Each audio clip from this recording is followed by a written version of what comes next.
السلام علیکم ورحمۃ اللہ وبرکاتہ۔ آج انشاءاللہ تعالی سورۃ النساء آیت 156 سے ابتدا کریں گے۔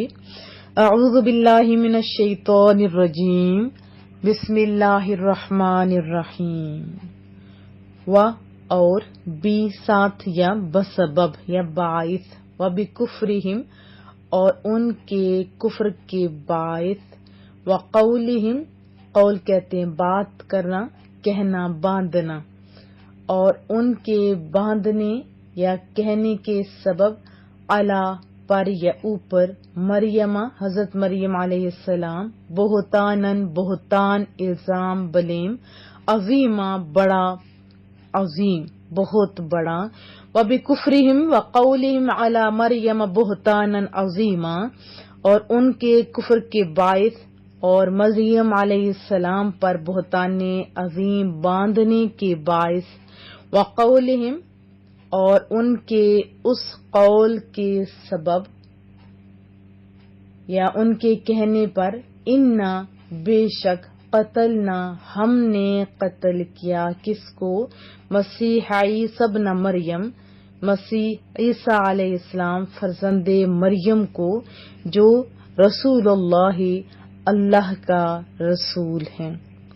وقولہم انا قتلنا المسیح عیسی ابن مریم رسول اللہ اور ان کے اس قول سے کہ فرزند مریم کو ہم نے قتل کر دیا ہے جو اللہ کے رسول ہیں، و اور ما نہ صلبوہ سولی دی اس کو ان کو، ہو کی ضمیر راجع ہو رہی ہے حضرت عیسیٰ علیہ السلام کی طرف، ولیکن اور بلکہ شبہ وہ متشبہ ہو گئے، مانند کر دیا گیا، لہم ان کے لیے،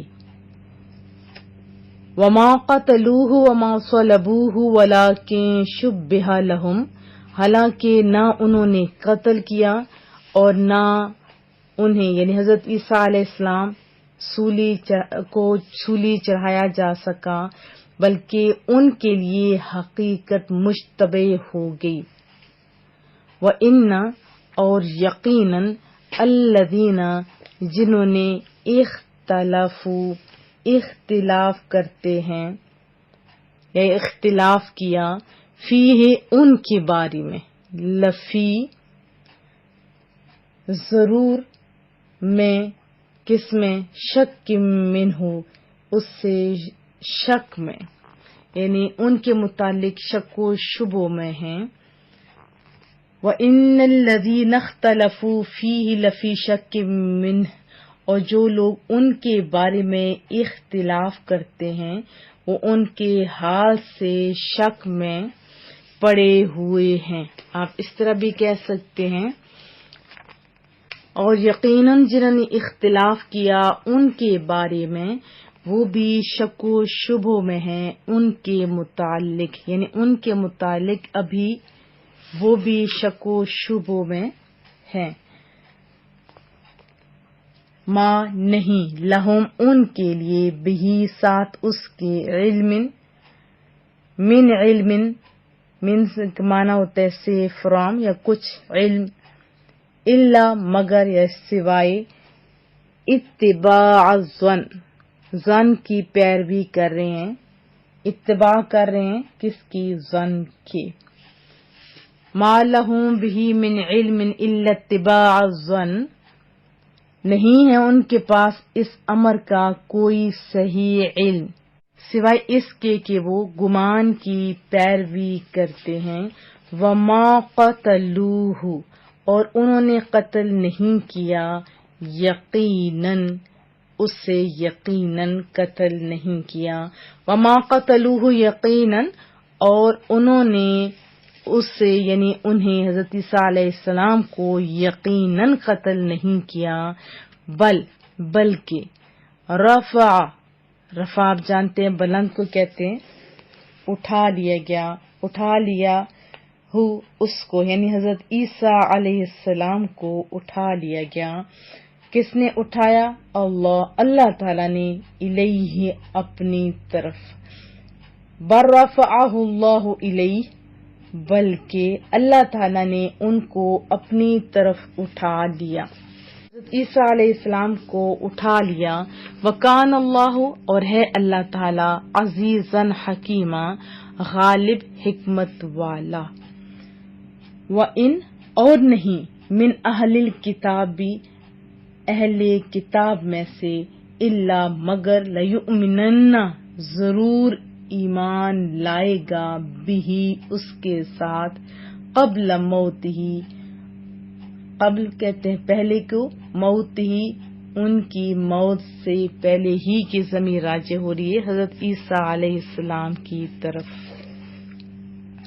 وَإِن مِّنْ أَهْلِ الْكِتَابِ إِلَّا لَيُؤْمِنَنَّ بِهِ قَبْلَ مَوْتِهِ، اور کوئی اہل کتاب میں سے ایسا نہیں ہوگا مگر وہ حضرت عیسیٰ علیہ السلام پر ان کی موت سے پہلے ضرور ایمان لائے گا۔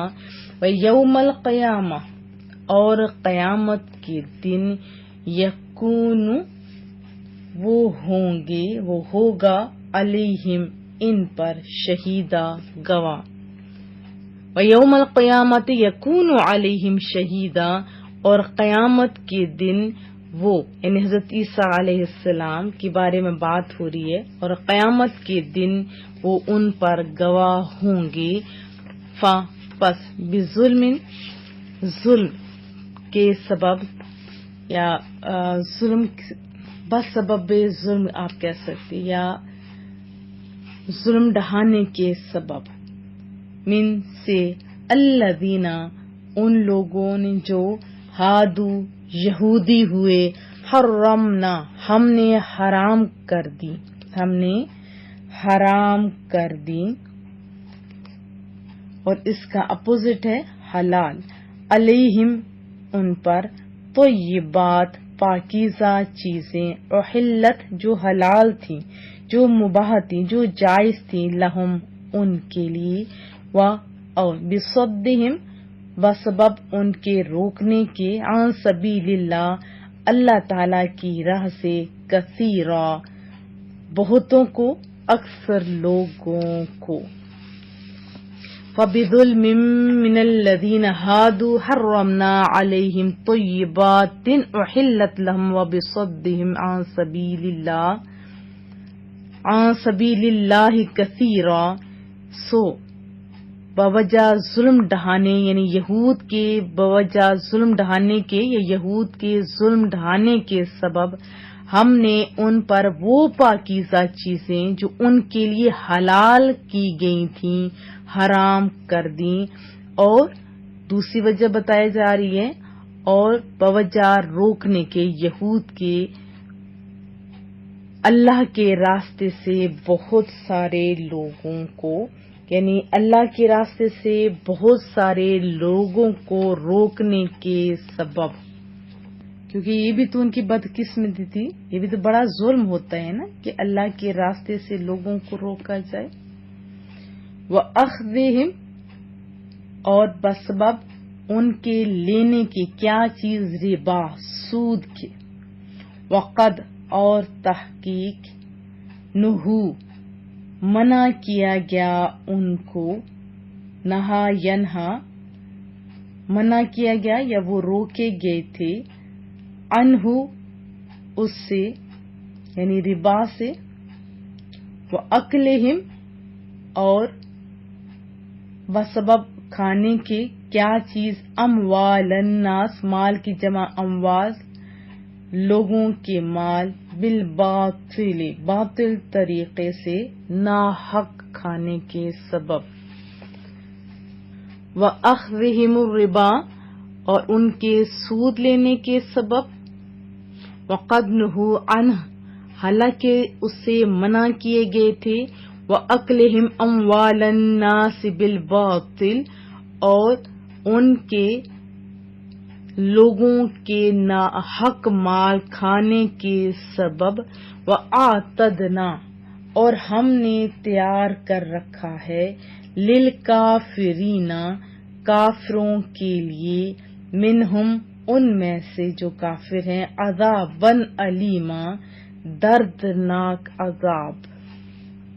وَأَعْتَدْنَا لِلْكَافِرِينَ مِنْهُمْ عَذَابًا أَلِيمًا، اور ہم نے کافروں کے لیے ان میں سے دردناک عذاب تیار کر رکھا ہے۔ یہ بھی آپ کہہ سکتے ہیں کہ ان میں سے جو کافر ہیں ان کے لیے ہم نے درد دینے والا عذاب تیار کر رکھا ہے۔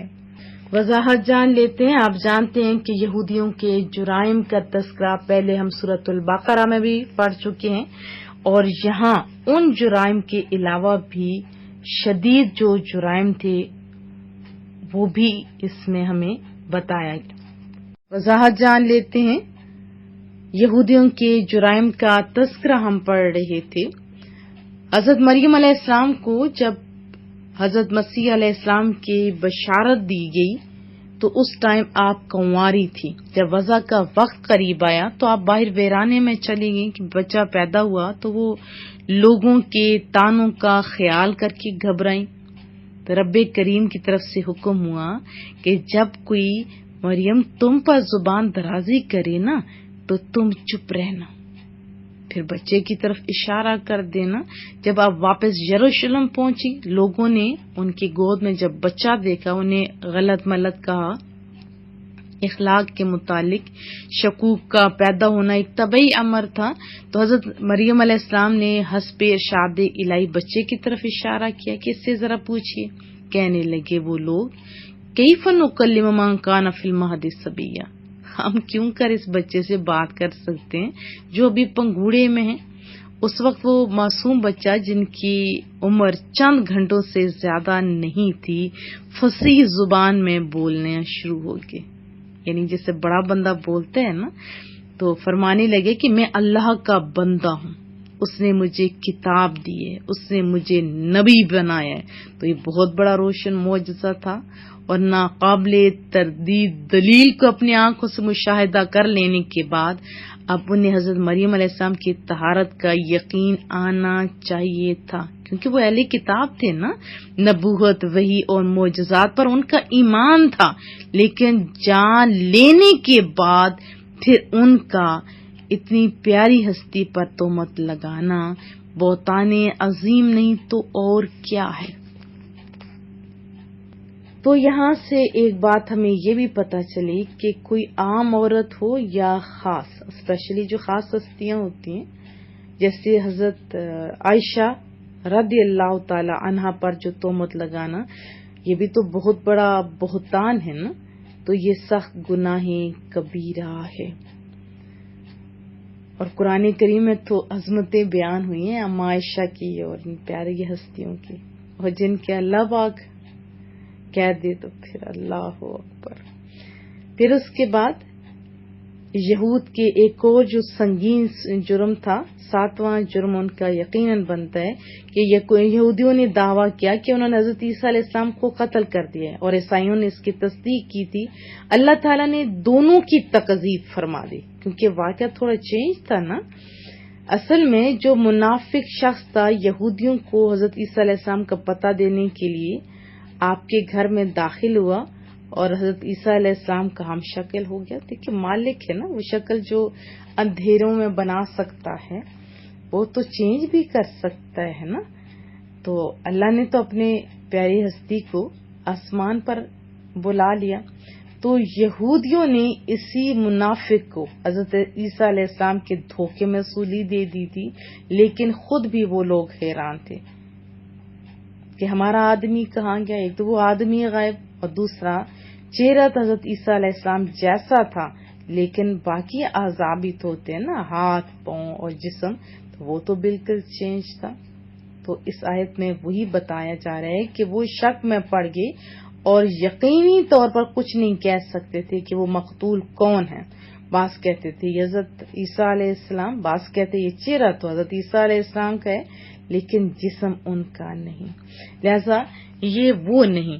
تو یہودیوں کی پیروی میں آج کل اور بھی جاہل ہیں جو اس جہالت میں گرفتار ہیں۔ اللہ ہدایت دے بہت سارے ان بد نصیبوں کو۔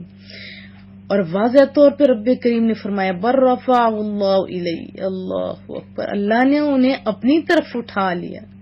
اور پھر سب سے بڑی بات کہ تعریف کی، وہ کان اللہ عزیزا حکیما، وہ ایسا کرنے والا کر سکتا ہے، وہ غالب ہے، وہ حکمتوں والا ہے۔ تو یہاں سے کیا پتا چلا کہ حضرت عیسیٰ علیہ السلام صحیح سلامت آسمان پر اٹھا لیے گی۔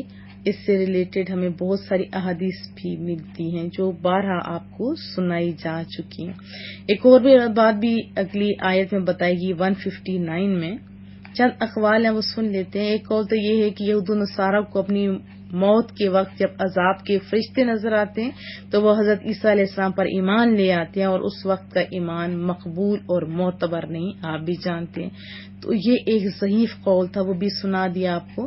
دوسرا قول یہ کہ آیت کے معنی یہ ہے کہ ہر کتابی اپنے موت سے پہلے اللہ تعالیٰ یا نبی پاک صلی اللہ علیہ وسلم پر ایمان لے آئے گا، لیکن موت کے وقت کا ایمان مقبول نہیں اور اس سے فائدہ بھی کچھ نہیں۔ اور تیسرا قول یہ ہے کہ حضرت عیسیٰ علیہ السلام کی وفات سے پہلے ہر یہودی، عیسائی اور وہ افراد جو غیر خدا کی عبادت کرتے ہوں گے حضرت عیسیٰ علیہ السلام پر ایمان لائیں گے، حتیٰ کہ اس وقت صرف ایک دین، اور وہ بھی کون سا ہوگا؟ دین اسلام ہوگا۔ اور یہ اس وقت ہوگا جب آخری زمانے میں آپ آسمان سے زمین پر تشریف لائیں گے، اس وقت حضرت عیسیٰ علیہ السلام خود شریعت محمدی کے مطابق حکم کریں گے، اور دین محمدی کے اماموں میں سے ایک امام کی حیثیت سے وہ آئیں گے۔ اور عیسائیوں نے ان کے متعلق جو گمان باندھ رکھے ہیں نا، انہیں باطل فرمائیں گے اور دینی محمدی صلی اللہ علیہ وسلم کی اشاعت کریں گے۔ ان آیات سے یہ بھی پتہ چلا کہ لگاتار نافرمانیوں کے سبب بہت ساری حلال چیزیں بطور سزا ان پر حرام کر دی گئی، اور پھر جو دوسروں کو روکتے تھے اللہ کے راستے سے، یہ کوئی معمولی جرم تو نہیں نا کہ انسان خود اطاعت خداوندی سے محروم رہے، لیکن جو شخص دوسروں کے لیے ہدایت کا راستہ بند کرتا ہے اور دعوت حق قبول کرنے سے روکتا ہے، اس سے بڑھ کر اور کون مجرم ہوگا؟ دین سے روکنے کی ایک صورت تو یہ ہے نا کہ انسان زبان اور قوت سے لوگوں کو سچا دین قبول کرنے سے روکے۔ اس کے علاوہ ایک صورت یہ بھی ہے کہ جو زیادہ خطرناک ہے وہ یہ کہ انسان دین حق کو قبول تو کر لے، لیکن اس کے احکام، اس کے ضابطۂ اخلاق، اس کے قواعد معاشرت وغیرہ پر عمل کر کے اپنی حالت کو نہ سنوارے، تو دوسری قومیں خود بخود اس دین سے متنفر ہو جائیں گی کہ جب اس کے قدیم ماننے والے کسی حیثیت سے بھی دوسری قوموں سے بلند اور بہتر نہیں، تو پھر اس دین کو کیوں قبول کیا جائے؟ آپ ذرا سوچئے کیا ہم مسلمان کہلانے والے اپنے جو اعمال سے دوسری قوموں کے لیے اسلام قبول کرنے میں حجاب اور رکاوٹ تو نہیں ہے نا؟ یہ غور طلب مسئلہ ہے۔ اپنے اعمال کا محاسبہ کیجیے، اپنے رویوں کو دیکھیے، کہیں آپ کو دیکھ کے لوگ اللہ بول نہیں سکتے کہ اسلام کے قریب آ رہے ہیں یا جا رہے ہیں۔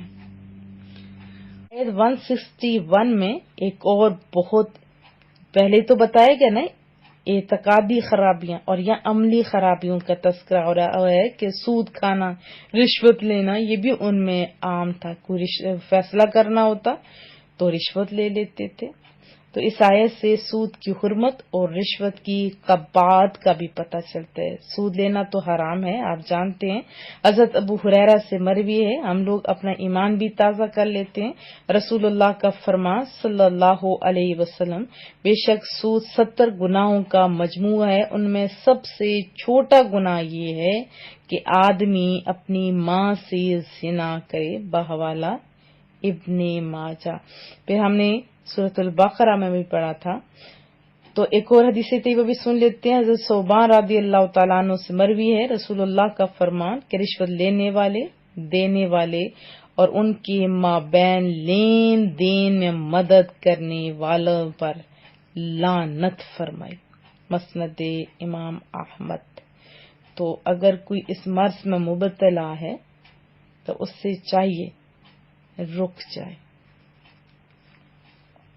کیونکہ احادیث میں بھی واضح طور پہ منع کیا گیا ہے اور قرآن کریم میں بھی۔ بہت سارے لوگوں کو تو اس کا علم بھی نہیں ہوتا، تو علم بھی حاصل کیجیے تاکہ آپ تجارت میں اور سود میں فرق بھی محسوس کر سکیں۔ حضرت عمر کے دور میں چھوٹا اگر کوئی ریڈیو والا بھی بندہ ہوتا تھا اس کو بھی باقاعدہ علم دیا جاتا تھا، اور آج کل ہماری جو حالت ہے اللہ ہم لوگوں پر رحم فرمائے۔ اور ایک یہ بھی عام ٹرینڈ سا چل پڑا ہے، کہتے ہیں کہ ادھار لینے سے، لوگوں کے آگے ہاتھ پھیلانے سے بہتر ہے جی بینک سے لے لو۔ اگر بہتر ہوتا تو اللہ آپ کو منع نہ کرتا۔ اللہ سمجھ عطا فرمائے۔ وصلی اللہ تعالی علی محمد۔ سبحانک اللہم و بحمدک، نشہد ان لا الہ الا انت، نستغفرک و نتوب الیک۔